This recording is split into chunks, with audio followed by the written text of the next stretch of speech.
يبدأ صاحب الفيلم مع برودي واللي بيكون طياره وبنشوفه مستعجل علشان يوصل المطار بسرعة، وبيكون سبب تأخيره إنه شخص بتاع مشاكل واتخانق مع واحد من العملاء وضربه كمان، ودي مش أول مرة لأنه بيعمل مشاكل دايما مع المضيفات اللي بتشتغل معاه. ولما بيدخل برودي للمطار بيكلم بنته فيديو كول، وفي نفس الوقت بيخلص إجراءاته الأمنية علشان يلحق رحلته، وبتقول له بنته إنها عاوزة تقضي عيد ميلادها في جزيرة هاواي، وبتأكد عليه إنه مش هينفع يفوت عيد رأس السنة دي لأنها حابة تقضيه معاه. فبيقول لها برودي إنه هيكون موجود معاها وبيتمنى إن ما يحصلش أي حاجة تعطله. وبعد كده بنعرف إن برودي قدر يلحق رحلته في الوقت المناسب، وبيعرف من المساعد بتاعه ديلي إن ضابط الطيران مارش لسه مطلعش بالطيارة علشان يعرف مين متأخر. وبنشوف الاتنين بيتناقشوا مع بعض عن الرحلة الجوية اللي هيقوموا بيها، وبيقول ديلي إن الطقس حالته سيئة جدا وده هيسبب لهم شوية صعوبات في طريقهم. ووقت ما هما بيتكلموا بيدخل ضابط الطيران عليهم وبيقول لهم إن طيارتهم تريل بليزر 119 هتتجه لمدينة طوكيو والحمولة هتكون 14 راكب. لما بيشوف برودي على الشاشة إن الطريق اللي المفروض يطيروا فيه مليان سحب وغيوم بيقترح إن هما ياخدوا طريق تاني، بس ضابط الطيران بيقاطعه وبيقول له مفيش تغيير هيحصل،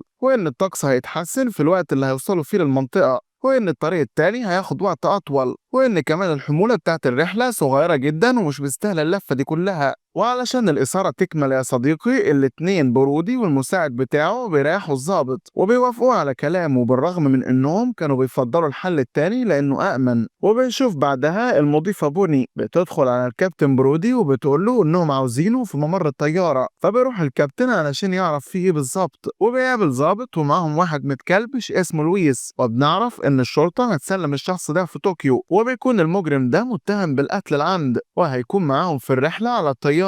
وده بيخلي كابتن برودي يقلق أكتر لأن طبيعي لو الركاب عرفوا حاجة زي كده هتخليهم قلقانين وهتنتشر الفوضى في الرحلة. بيطلب الكابتن من الضابط إنه يبعد إيده عن المجرم ويقعد في آخر الغرفة اللي ورا غرفة القيادة، في نفس الوقت هو هيبقى جنب المجرم ومش هيفرقوا أبدا. بيخلص الكابتن برودي من الحكاية دي وبعد كده بنشوفه مع بقية المضيفات واللي بيكونوا موجودين معاهم في الرحلة إيزابيلا وماريا، وبتروح ماريا تبارك للركاب بمناسبة رأس السنة الجديدة. وبنشوف وجوه الركاب ومن ضمنهم راجل أعمال اسمه سنيكلر، راجل سريع الانفعال جدا، واتنين ركاب بيشتكوا من إن الطيارة حالتها تعبانة ومش مناسبة، بس الكابتن برودي بيقول لهم إن الطيارة تمام وإنهم هيوصلوا بخير وما يلاقوش من حاجة. من ضمن الركاب بنت انفلونسر اسمها بري ومعاها صاحبتها كاتي، وبيكون عندهم مشكلة لأن المكان اللي قاعد فيه الضابط والمجرم لويس هو مكانهم في التذكرة، بس ماريا بتخليهم ياخدوا مكان تاني. ولما بيحاولوا البنتين ياخدوا صورة سيلفي ليهم بيظهر فيها المجرم معاهم وبيلاحظ فبيقول لهم يمسحوا الصورة. وبعد ما كل الركاب بيستقروا في أماكنهم بتكون الرحلة خلاص على وشك الانطلاق،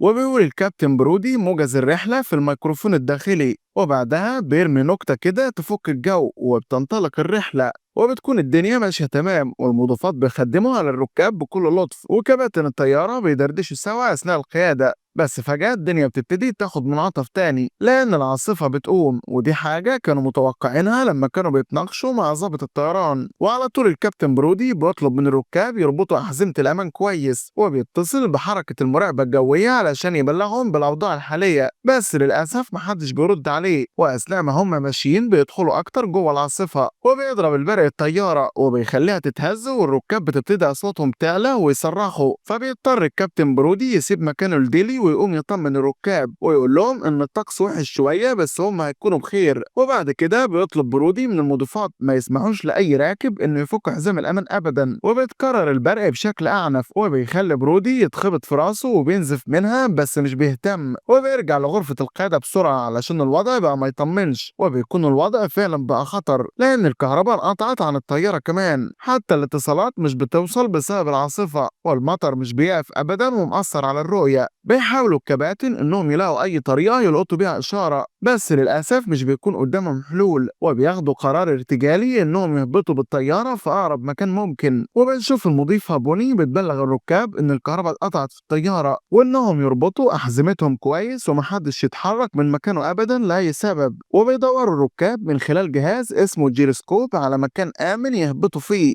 وفي الوقت نفسه المضيفات بيعملوا كل اللي يقدروا عليه علشان يخلوا الركاب ما يتحركوش من أماكنهم. وأثناء الهزات المتكررة في الطيارة بيقع من الضابط نايت تليفونه في الممر، وبيحاول المضيفات يمنعوه وبيحذروه من إنه يقوم من مكانه، بس الضابط مش بيسمع لحد وبيضرب البرق الطيارة مرة تالتة أقوى، بتخلي الضابط يطير ويخبط في سقف الطيارة وينزل على الأرض أكتر من مرة، وبيضربوا البرق بشكل مباشر فبيخلص عليه فورا. وبتشوف المضيفة بوني المنظر وبتكون مش مصدقة ومرعوبة، وبتحاول بصوت مرتعش إنها تخلي باقي الركاب ما يتحركوش مهما حصل. بعد اللي حصل للضابط فعلا الركاب بيثبتوا في أماكنهم، خصوصا بعد اللي شافوه بالرغم من الرعب اللي حصل لهم. وبنروح لغرفة القيادة تاني وبيكون الكباتن أخيرا لقوا مكان مناسب للهبوط، بس المشكلة إنهم قدامهم 3 دقايق بس والمحركات تقف بسبب انقطاع الكهرباء، وبيكون كل ثانية بتمر بتزود الضغط عليهم. ومع الهزات اللي مش بتقف بيهبط الكابتن برودي بالطيارة وبيقدر ينزل جوه الغابة، وده بيخلي أجنحة الطيارة تخبط في الشجر بشكل سريع وعنيف جدا. بس المهم يا صديقي إنهم قدروا يهبطوا بسلام، وبيقدر الكابتن وزمايله إنهم يتنفسوا أخيرا بعد ما كانوا على وشك الموت.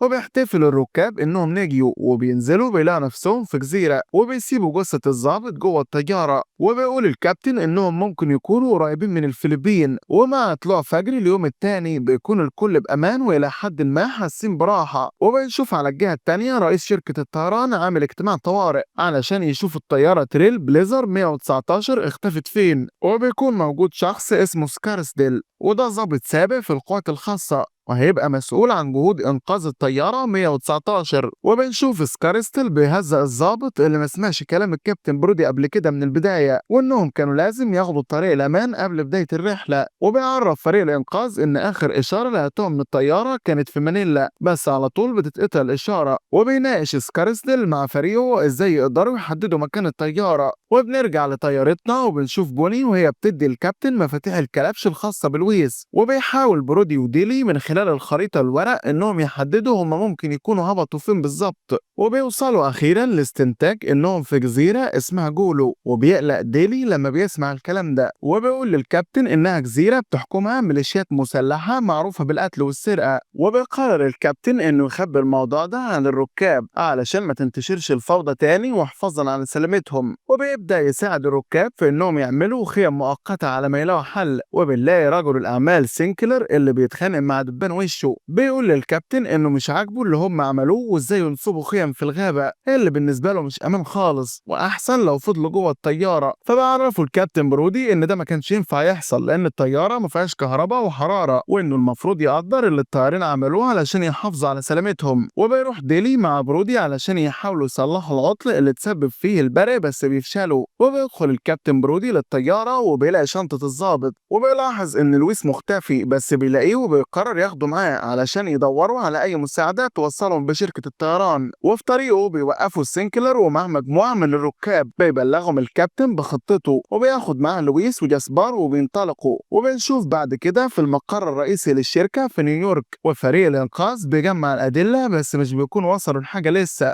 بس في بعض الشكوك إن ممكن يكون الطيارة هبطت في الفلبين. وبيستخدم سكارسل كل اتصالاته علشان يقدر يوصل لحاجة بناء على المعلومة اللي عنده. وبنرجع تاني وبنشوف برودي وهو ماشي مع لويس وبيسأله ناوي على ايه، لانه لما كان على الطيارة من شوية لقى سكينة في حاجته، بس لويس بيصر على موقفه ومش بيديله اي معلومة. وبعد كده بنشوف الجماعة الارهابية المسلحة وبنتعرف على القائد بتاعهم اللي اسمه جونمار، واللي بيبلغوا واحد من افراد القرية ان في طيارة هبطت على الجزيرة، وبيضيف كمان انها هبطت بالقرب من حقل الغام. فبيستنتج القائد جونمار ان ده استحالة يكون الجيش، بس مش بيكون عنده معلومات تانية. بنرجع للكابتن برودي وبنشوف ان المجرم لويس سابه في نص الطريق وهرب، وبيقدر برودي يوصل لمكان زي مستودع كده في خط تليفون، وبيقدر يصلح دايرة الاتصالات هناك وبيتصل بشركة الطيران وبيعرفهم بالوضع كله. بس الشخص اللي بيكون معاه على الخط مش بيبقى فاهم حاجة والاتصال بيتقطع. بيحاول برودي يطلبه تاني بس مفيش فايدة، وبيتصل وقتها برودي ببنته دانييلا اللي بتكون قلقانة على على أبوها جدا، وبيطمنها أبوها وبيطلب منها تبلغ في شركة الطيران إنهم موجودين في جزيرة اسمها جولو. بس وهو معاها بيكلمها بيضربوا شخص من ظهره، وبيحصل مواجهة شرسة جدا بين برودي والشخص ده، بس بيقدر في الآخر برودي إنه يتخلص منه، وبيسمع صوت ضرب نار بعدها فبيجهز مسدسه وبيستخبى، وبيتفاجئ بعد كده إن الشخص اللي قرب منه هو لويس، وكمان بيديله بندقية. وهم نازلين من المكان بيلاقي مجموعة من المسلحين ميتين، وبيبقى لويس هو اللي قضى عليهم، وبيلاقوا كاميرا متسجل عليها فيديو في المكان لمجموعة من الأجانب اللي اتسرقوا قبل كده. فبيجروا الاتنين على مكان الطيارة علشان يلحقوهم قبل ما يحصل معهم حاجة، واللي كانوا خايفين منه بيحصل، وبنلاقي مجموعة عربيات وعليها مسلحين بيهجموا على ركاب الطيارة. بس بعد فترة قصيرة بيوصل لويس ومعاه الكابتن برودي، وبيشوفوا من بعيد المسلحين وهم بيهددوا الركاب وبياخدوا حاجتهم، ومن ضمن الحاجات اللي أخدوها هي قائمة الركاب. وبيسأل واحد من المسلحين عن مين هو برودي، بس محدش من الركاب بيجاوبه. بتحاول بنت إنها تهرب فبيضربوا عليها نار، وبيصرخ زميلها وبيحاول يجري عليها،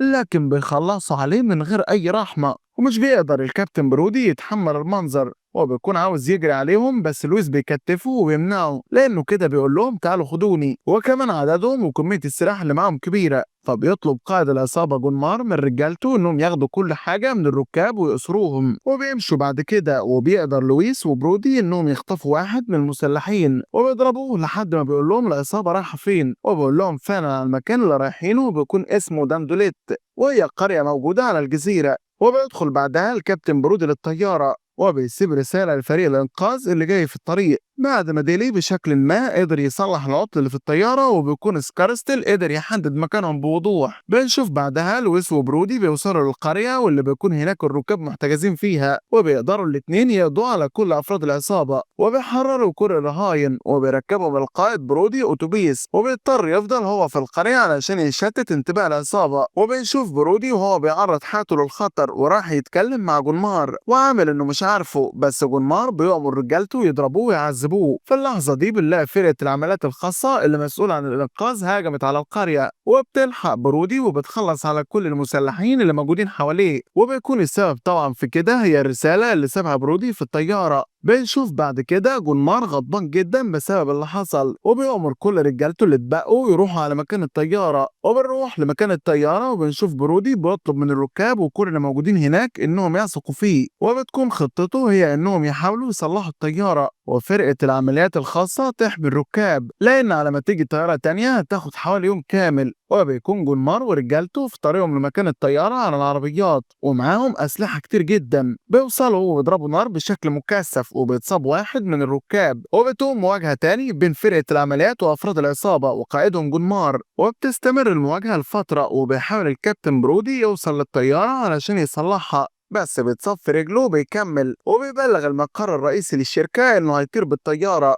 رئيس الشركة بيكون رافض، بس سكارستل بيدعمه وبيوافق على القرار ده. وبنرجع للمواجهة اللي حاصلة، وبيقدر لويس مع فرقة الإنقاذ يعملوا تغطية للركاب انهم يصعدوا على الطيارة، وبيكون الكابتن صلح العطل، وبيركب الكل في الطيارة ما عدا لويس وفرقة الإنقاذ. وبنشوف لويس عنده خطة تانية، لأنه عارف لو رجع مصيره السجن، فبياخد شنطة الفلوس اللي كانت مع العصابة وبيهرب على الفور. وبنشوف جونمار مع واحد من رجالته بيحاول يضرب الطيارة بار بي جي، بس بيضرب لويس النار عليه وبينقذ الطيارة وهي في الإقلاع. بيقدر الكابتن برودي يطير بالطيارة ويهبط بيها في مطار قريب بسلام. وأخيرا بينتهي الخطر، وبيشكر كل الركاب الكابتن الشجاع اللي قدر ينقذهم كلهم. وبنشوف الركاب وهم نازلين من الطيارة ومبسوطين. لايك للفيديو لو عجبك يا صديقي، وما تنساش تشاركنا برأيك في التعليقات، واقترح لنا أفلام تحب نلخصها، ويا ريت تشترك معنا في القناة علشان تشوف كل ملخصاتنا اللي جاية.